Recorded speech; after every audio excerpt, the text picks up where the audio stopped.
Good morning, everyone. Today we have a very grateful and very respectful Dr. H.R. Prasad from Prasad Netralaya in Korba. So today we are talking about cataract यानी कि मोतियाबिंद. आज हम मोतियाबिंद के बारे में बात करेंगे. बेसिकली मोतियाबिंद होता क्या है, या उसके साइड इफेक्ट क्या होते हैं, या उसके लक्षण क्या होते हैं, ये अभी हमें सर बताएंगे. सर बताइए. मोतियाबिंद उम्र के साथ आंखों की रोशनी कम होने की एक बीमारी है, जिसमें आंखों में जो प्राकृतिक लेंस रहता है वो धीरे धीरे ओपेक होने लगता है. तो उससे लाइट का आना जाना कम होना शुरू हो जाता है और उसके कारण रोशनी कम होने लगती है आंखों की. जी जी जी. और कई बार ये उम्र के अलावा दूसरे कारणों से भी होता है. कभी चोट लगने से, कभी डायबिटीज के मरीज जो हैं उनको थोड़ा जल्दी चेंजेस शुरू हो जाते हैं. तो कई और भी कारण हैं, लेकिन ज़्यादातर मोतियाबिंद सिर्फ उम्र के साथ ही होता है. तो इसके सिम्टम्स क्या होता है? इसमें धीरे धीरे नज़र कम होने लगता है, धुंधलापन दिखने लगेगा. और रात को गाड़ी चलाते समय जो लोग ड्राइव करते हैं उनको गाड़ियों का लाइट ग्लेयर्स होंगे, तो गाड़ियों की लाइट सहन नहीं होगी उनको. तो सर ये जो होता है, ये बेसिकली बड़े लोगों में इफेक्ट ही करता है या छोटों में भी करता है? बच्चों में भी होता है. अच्छा. मोतियाबिंद पैदाइशी भी होता है, जिसको कई तरह के न्यूट्रिशनल डिसऑर्डर्स रहते हैं उसके कारण भी होता है. उसको हम लोग कंजेनाइटल कैटरेक्ट बोलते हैं. जी जी जी. तो ये जेनेटिक हो सकता है? जेनेटिक नहीं होता है. ये जेनेटिक नहीं होता, ये हो जाता है, नॉर्मल हो सकता है. अच्छा, तो फिर उसके बाद इसका रोकथाम कैसे किया जाए, कैसे बचा जाए इससे? रोकथाम का कोई उपाय तो नहीं है. मोतियाबिंद होने के बाद सिर्फ इसका इलाज ऑपरेशन ही है, और ऑपरेशन बहुत ही आसान है. इसमें जी.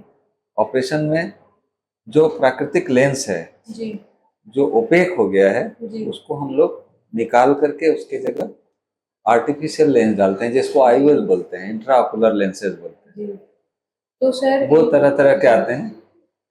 सर इंडिया के अंदर है ना, जब भी कोई ऑपरेशन का या सर्जरी का नाम सुनता है ना, तो बहुत टेंशन में आ जाता है. अच्छा सर्जरी है, आधे लोग तो यही सोच करके पीछे हो जाते हैं कि हमें नहीं करवाना है.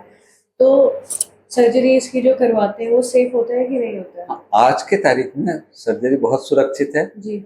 और पहले समय में जब ऑपरेशन बहुत अच्छे नहीं होते थे तो एक कंसेप्ट था कि पक जाएगा मोतियाबिंद, मैच्योर हो जाएगा जिसको बोलते हैं, पक जाएगा. तो गांव से लोग आते थे तो पक का पहला क्वेश्चन होता था. अभी भी गांव के लोग आते हैं तो ये बोलते हैं कि सर पक गया है.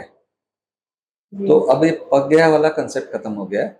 पक गया मतलब आपको काम करने में जब भी असुविधा होने लगा, ड्राइविंग करते हैं ड्राइविंग में असुविधा होने लगे, कंप्यूटर पे काम करते हैं असुविधा होने लगे, तो आपको ऑपरेशन करा लेना चाहिए. जी. और अभी जो ऑपरेशन हो रहे हैं 5 से 10 मिनट का ऑपरेशन होता है. जी.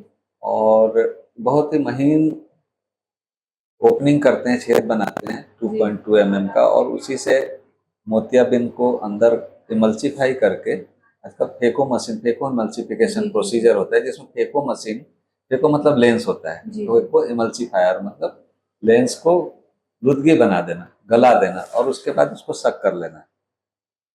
तो उसी ओपनिंग से मोतियाबिंद को निकाल करके और फिर आसपास के एरिया को क्लीन करके और एक आर्टिफिशियल लेंस जो फोल्डेबल होता है उसी कम छेद से वो लेंस इम्प्लांट कर देते हैं. तो सर ये चांसेस होते हैं क्या कि अगर सर्जरी करा लिया किसी ने तो वापस होने के चांसेस है इसके? नहीं, मोतियाबिंद का वापस होने का चांस नहीं, क्योंकि मोतियाबिंद का मतलब ही यही है कि जो प्राकृतिक लेंस है वो ओपेक हो गया और हमने तो प्राकृतिक लेंस निकाल दिया है. तो जो आर्टिफिशियल लेंस डला है वो मोतियाबिंद नहीं होता. हाँ, कभी कभी बहुत से केसेस में, बहुत से नहीं, रेयर केसेस में लेंस के पीछे जो आर्टिफिशियल लेंस डालते हैं तो जिसके ऊपर रखा जाता है उसको पोस्टीरियर कैप्सूल बोलते हैं, उस वो ओपेक हो जाता है कई बार, जिसको पीसीओ बोलते हैं, पोस्टीरियर कैप्सुलर ओपेसिटी. तो उसके लिए सर्जरी की जरूरत नहीं पड़ती. छोटा सा एक लेजर प्रोसीजर होता है जो 1-2 सेकंड का होता है और वो साफ हो जाता है. अच्छा, तो मैं ये कहना चाह रही हूँ आपसे, जैसे ये हमारा मोतियाबिंद होता है तो इस पे लाइफस्टाइल पे कोई फर्क पड़ता है इस चीज से? ऑपरेशन के बाद लाइफस्टाइल इंप्रूव हो जाता है. जो जिसके कारण आपको कुछ काम करने में कठिनाई हो रहा था नजर के कारण, वो आप कंफर्टेबली कर पाते हैं. जी. तो जो लोग मोतियाबिंद से जूझ रहे हैं यानी कि सफर कर रहे हैं, तो उनके लिए आप क्या कहना चाह रहे हैं, क्या एडवाइस देंगे आप उन्हें? उनको अपने पास के डॉक्टर से दिखा करके, और जो डॉक्टर सलाह देते हैं कि ऑपरेशन कराना है तो करा लेना चाहिए। बहुत सुरक्षित ऑपरेशन है अच्छा और आराम से करा लेना चाहिए। जी। और सर मोतियाबिंद को लेकर के लोगों के दिमाग में दो चार मिथ है। एक मिथ आपने ये बताया कि जब पक जाता है तभी ऑपरेशन करवाते हैं। कुछ लोगों का ऐसा है, जैसे नीम हकीम वाले डॉक्टर्स जो होते हैं उनसे करा लेते हैं, किसी से भी दिखा लेते हैं, केमिस्ट पे दिखा लेते हैं। वो तो है उससे नहीं, होता है कि नहीं होता है? अभी मोतियाबिंद का ऑपरेशन, ये सबसे अच्छी बात है कि नीम हकीम लोग उसमें हाथ नहीं डाले, वो हाँ। ऑपरेशन नहीं कर पाते, पर फिर भी वो क्योंकि सोचते ऑपरेशन हैं कि हम कर करना देंगे। नहीं, ऑपरेशन करना बहुत खर्चीला काम है, हाँ जी, हाँ जी। तो नीम हकीम के बस का नहीं होता है वो। नहीं हुआ, कई बार पेशेंट्स को पागल हाँ, बनाते ये हैं है कि कि कुछ ये दवाइयां उल्टा पुल्टा दे देते हैं, जिससे बाद में मोतियाबिंद बढ़ता चला गया तो काला मोतिया में बदल जाएगा, और काला मोतिया में बदलेगा तो पीछे रेटिना पे जो नर्व है जी वो कमजोर होने लगेगा, वो सूखने लगता है दबाव के कारण, आंखों के दबाव के कारण। जी जी जी जी। तो सर इसके अलावा और कोई नीम आप? हकीम मतलब अभी सिर्फ दवाइयों से ही वो सब इधर उधर करते हैं। जी। और कुछ आपको एडवाइस देनी हो अपने पेशेंट्स को जो मोतियाबिंद से जूझ रहे हैं, या क्या प्रिकॉशंस लेनी चाहिए? समय समय पर अपना जांच कराते रहना चाहिए।